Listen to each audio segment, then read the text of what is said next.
the universe wants to awaken consciousness coming into this dimension is the divine purpose. But the divine purpose is twofold. One is the universe delights in creation. It delights in creativity.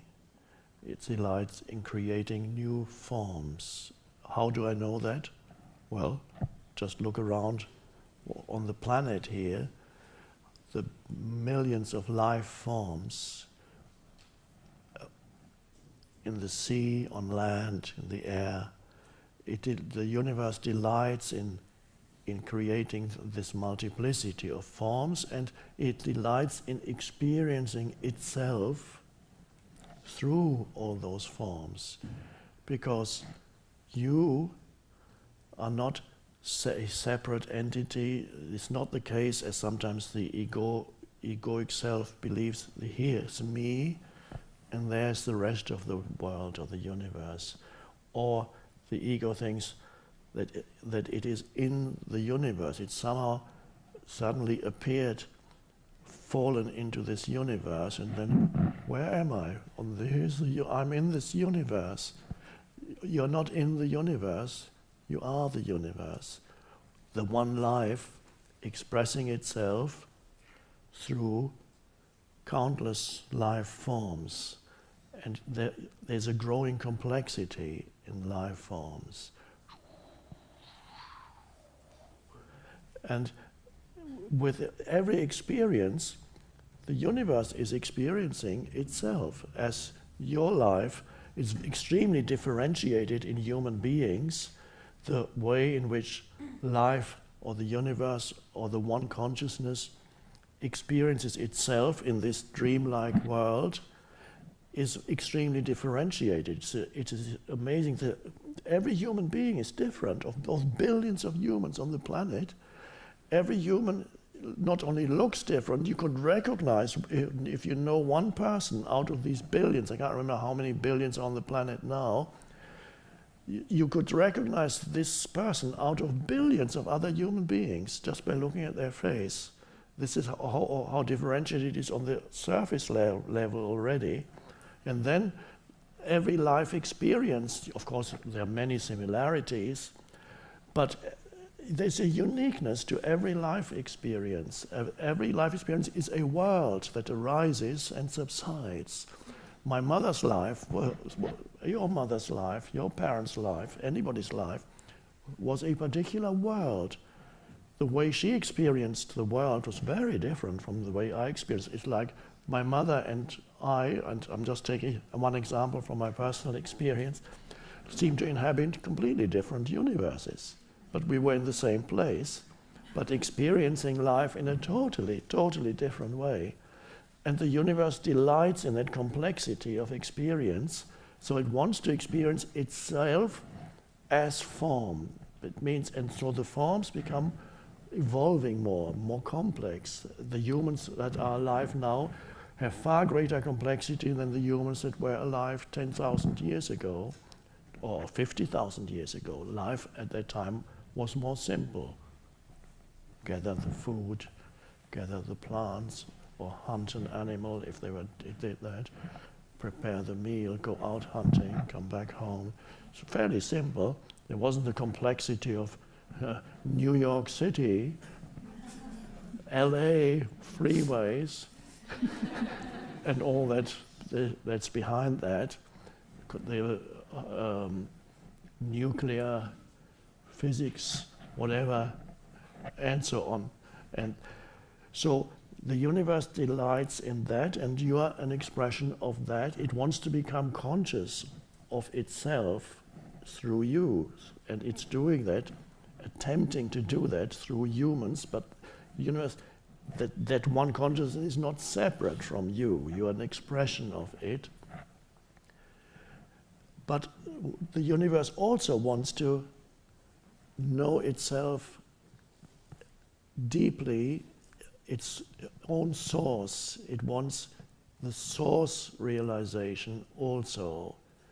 So I know that because I know by looking within myself, there is an outgoing movement into creation, and there's a return movement that wants to realize itself in its essence. The universe wants both.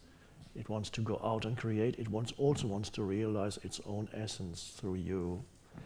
In a human life, that expresses as wanting to do things in this life, wanting to contribute to this life, wanting to create something, to make something of your life, your so-called life.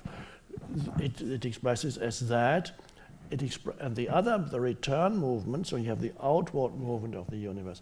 The return movement expresses as coming totally into the present moment, stepping away from becoming into being. Becoming is the outward movement. What can I do now? I need to do something. I want to create this. I feel that there's something coming through me. I feel a piece of music wants to come through me. A book wants to be written or something, whatever. I want to do this or create this, set up this thing, business or that or whatever. And then it's this becoming, doing. But then there's another movement that says, I just want to be and be still.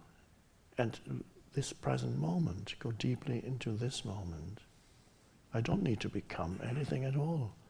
I just want to be fully who I am already and go deeply into being.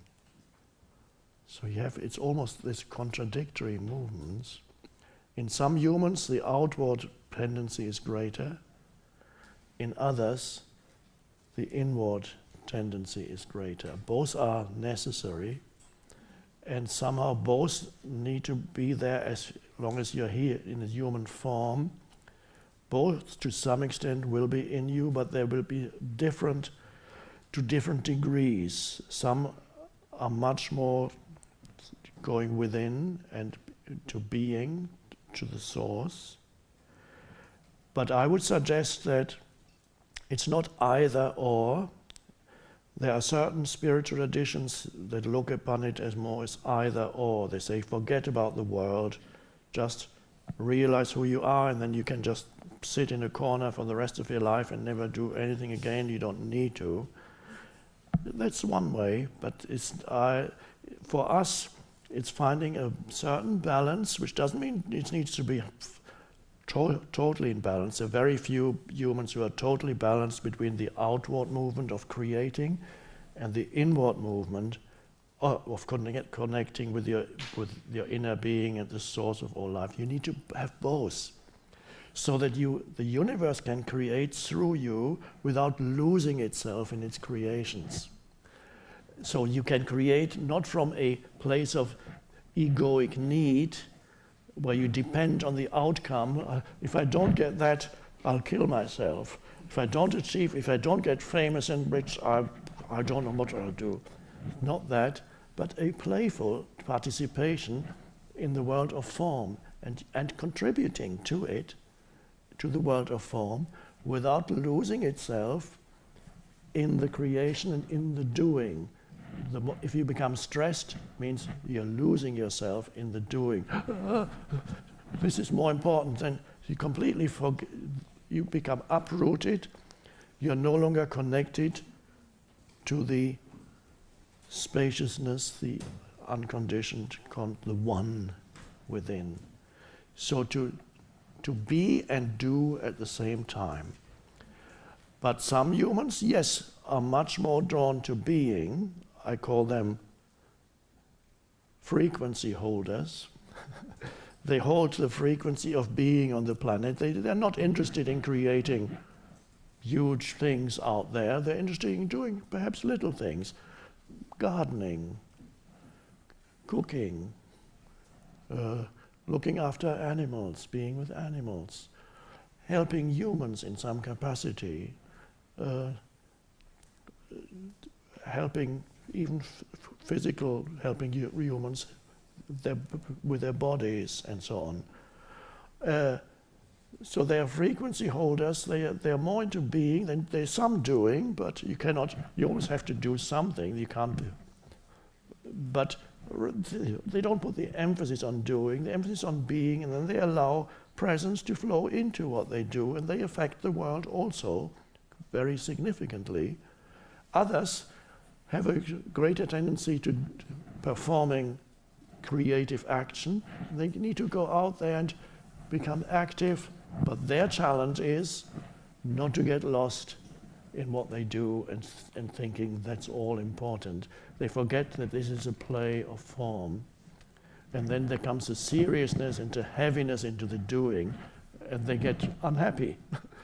And when you are unhappy, whatever you create has some flavor of that unhappiness. So the divine purpose of the universe, to summarize my long explanation, is to know itself, both through the creation of form and through realization of the formless essence of all life. And that is the divine purpose of the universe, and that you are here as part of that.